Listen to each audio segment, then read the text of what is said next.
Il est né de questionnements intimes, très personnels, et d'une envie de réfléchir, alors je ne sais pas si je peux dire à la féminité, mais plutôt au féminin en tant qu'énergie. Pas tellement une chose qui n'appartienne qu'aux femmes, mais à la force féminine. Et je pense qu'il existe une telle chose, un principe féminin, et qui peut s'incarner d'ailleurs dans des hommes ou dans des femmes, mais qui est une énergie nécessaire et défaillante dans notre monde aujourd'hui.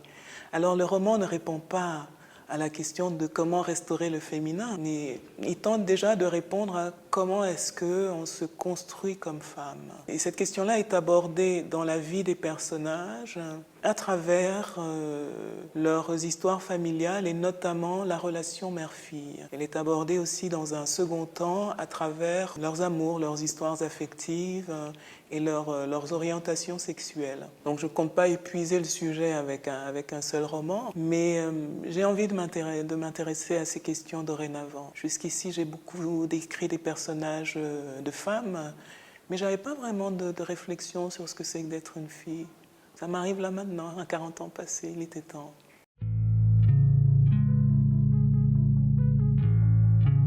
Ce sont 4 femmes, africaines, subsahariennes et afrodescendantes. Alors afrodescendantes, c'est un mot barbare pour désigner les Antillaises ou les Afro-américaines. Les nôtres dans le texte sont des Antilles et de la Guyane française, territoires qu'on reconnaît à la lecture, mais qui ne sont pas nommés de cette façon-là. L'action se déroule de nos jours en Afrique centrale et on est tout le temps dans la voix de ces femmes. C'est-à-dire que le roman est construit comme une succession de monologues. Elles s'expriment toutes au présent à la première personne et on s'aperçoit à la lecture que ces monologues s'emboîtent, se répondent les uns aux autres. Donc on découvre aussi les points de vue les unes des autres sur les mêmes situations. On découvre ce qu'elles pensent les unes des autres. Donc ce sont des femmes qui parlent toutes à la même personne, une personne qu'on ne voit pas, qui est un homme, qui occupe dans la vie de chacune une place différente, mais c'est le même homme. Pour la première qui s'exprime, il est son fils. Pour la deuxième, il est son grand amour qui l'a quitté. Pour la troisième, il est son compagnon dont elle n'est pas amoureuse. Et pour la quatrième, il est son frère. Voilà qui sont ces femmes de manière succincte.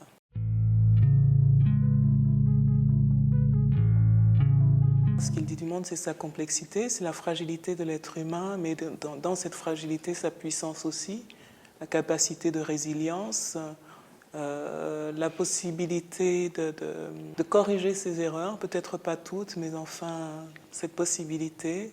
C'est un texte qui invite aussi, je l'espère, à cette audace pour les femmes de s'accepter profondément, voilà, de suivre leur instinct, de ne pas trop se laisser gouverner ni par la volonté des autres, ni par le regard de la société, enfin d'être elles-mêmes profondément, le plus profondément possible.